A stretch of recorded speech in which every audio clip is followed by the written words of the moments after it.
आप देख रहे हैं हॉरर स्टोरीज 33। यदि आप चैनल पर नए हैं तो अभी चैनल को सब्सक्राइब करके बेल आइकन को दबा लें ताकि आने वाली सभी कहानियों का अपडेट आपको समय से मिलता रहे।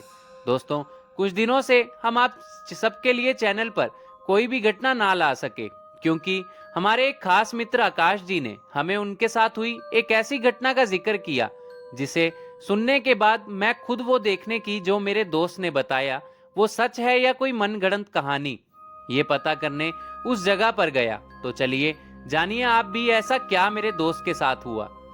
हेलो दोस्तों, मेरा नाम आकाश है और मैं पंजाब के अमृतसर नामक शहर का रहने वाला हूँ और यही शहर में जमा पला बड़ा हुआ। मैंने ना तो अपने जीवन काल में कभी कोई भूत प्रेत पर विश्वास किया, हाँ बातें बहुत सी सुनी और विश्वास किया नहीं।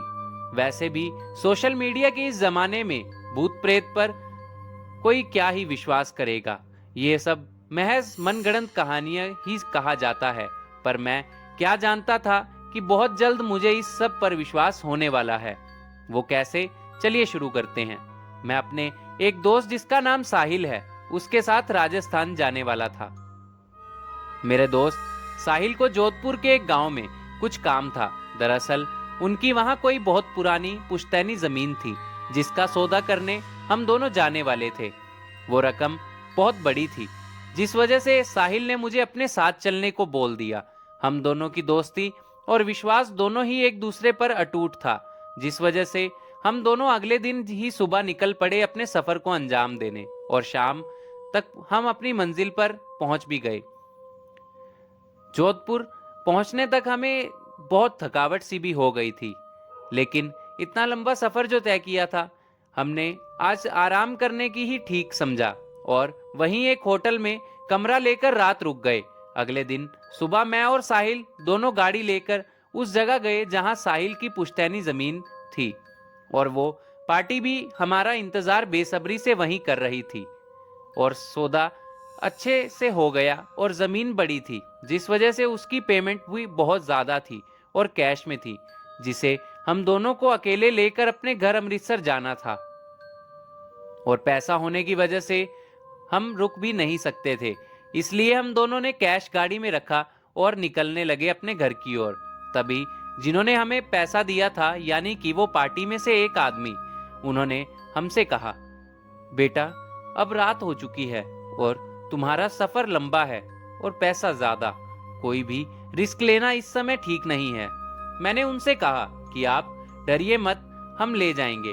पर वो कहते हैं ना दोस्तों, बड़े बुजुर्गों की बातों में हमेशा सच्चाई होती है और एक अनुभवी इंसान हमेशा हमारे भले के लिए ही बात करता है। पर जवानी के जोश में उनकी बातों को टालते हुए साहिल और मैं दोनों वहां से निकल पड़े। जब हम वहां से निकले तब रात के लगभग 8:30 बज चुके थे और उस गांव से हाईवे पर पहुंचते पहुंचते हमें रात के 10:15 हो गए। तभी साहिल ने मुझसे कहा, आकाश तुझे पता है इस हाईवे पर आत्मा घूमती है।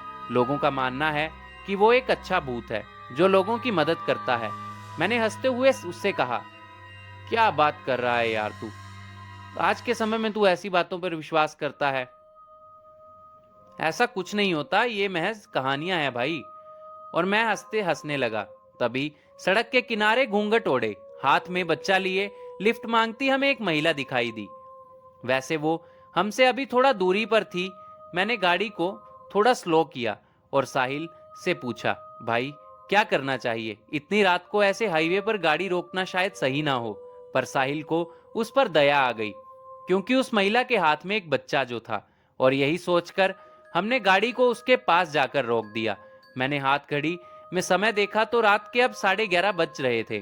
तभी हमने जैसे ही गाड़ी को साइड लगाया, इतने में ही उस खाली पड़े रोड पर ना जाने कहां से सामने की ओर से एक गाड़ी दोस्तों दौड़ती हुई हमारी ओर सीधा आ गई और सीधा हमारे गाड़ी के सामने उसने अपनी ब्रेक लगा ली। हम दोनों समझ गए कि ये कोई डकैत हैं जिनके जाल में हम दोनों फंस चुके हैं। मैंने गाड़ी को बैक करने की कोशिश की तो वो गाड़ी में से 3 लोग बड़े बड़े हथियार लेकर हमारी गाड़ी के हर तरफ खड़े हो गए। पर हमने गाड़ी को लॉक कर लिया, वो भी अच्छे से।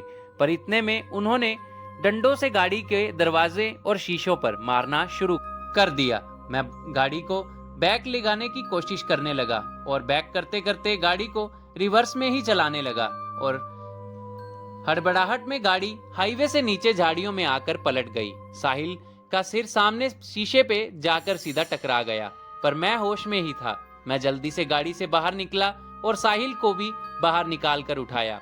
उसे थोड़ी चोट आ गई थी, मगर वो होश में नहीं आ रहा था। तभी वो नकाबपोश डकैत भी हमारी ओर भाग कर आने लगे। इतने में मेरे कानों में बाइक की एक बहुत तेज आवाज पड़ी। उस बाइक की आवाज बहुत तेज थी, जो सीधा कानों में आ रही थी, मानो कोई पुराने समय की बाइक हो। वो सब डकैत भी वहीं उसी जगह पर रुककर इधर उधर देखने लगे। तभी एक पुराने समय की बाइक पर कुर्ता और सिर पर पगड़ी पहने एक आदमी ना जाने कहां से मेरे पास आकर प्रकट हो गया और बाइक से उतरकर वो आदमी मेरे पास आए। मैंने उन्हें हमारी पूरी आप बीती बताई। तभी उन्होंने मुझसे कहा कि आपने दोस्त को और पैसों को लो और यहां से 1 किलोमीटर दूर वाले गांव के थाने में पहुंचो। मैंने उनसे उनका नाम पूछा कि भाई साहब आप हो कौन, तो उन्होंने अपना नाम ओम सिंह राठौड़ बताया। मैंने उनसे कहा कि वो तो 4 लोग हैं और उनके पास हथियार भी हैं, आप उनसे कैसे लड़ेंगे। तो उन्होंने कहा कि तुम मेरी चिंता मत करो, अपनी जान बचाओ, यहां से भाग जाओ और सुबह होने से पहले वापिस लौट कर मत आना और पीछे मुड़कर तो बिल्कुल भी मत देखना। मैं जल्दी से साहिल के पास आया और पैसे और साहिल दोनों को लेकर उसी ओर चलने लगा। साहिल भी अब होश में आ चुका था। तभी हमें पीछे की ओर से जोर जोर से चीखों और चिल्लाने की आवाजें आने लगी। हम दोनों ने अपनी चलने की रफ्तार को और तेज कर दिया, मगर हमने पीछे घूमकर नहीं देखा और जैसे उन्होंने बताया ठीक वैसे ही हमें कुछ दूर आगे चलने के बाद एक पुराना सा गांव दिखने लगा, जहां एक थाना भी बना हुआ था। और वहीं हमने जाकर पूरी बात बताई और वहां जाकर हमें पता चला कि जिन्होंने हमारी मदद की वो एक अच्छी आत्मा थी, जिनका वहां पूजा भी की जाती है। उन्हें लोग ओम बन्ना जी के नाम से पुकारते हैं।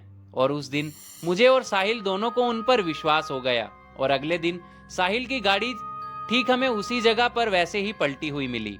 और उस दिन के बाद से मैं और साहिल हम दोनों हर महीने ओम बन्ना जी के मंदिर उनके दर्शन करने और उस रात हमारी जान बचाने का धन्यवाद करने जाने लगे। आज भी जब मैं उस हादसे को याद करता हूँ तो मुझे विश्वास सा नहीं होता कि उस रात हमें एक आत्मा ने बचाया। तो कैसी लगी आपको आज की यह घटना? यदि पसंद आई हो तो ओम बन्ना जी के लिए चैनल को सब्सक्राइब जरूर करें।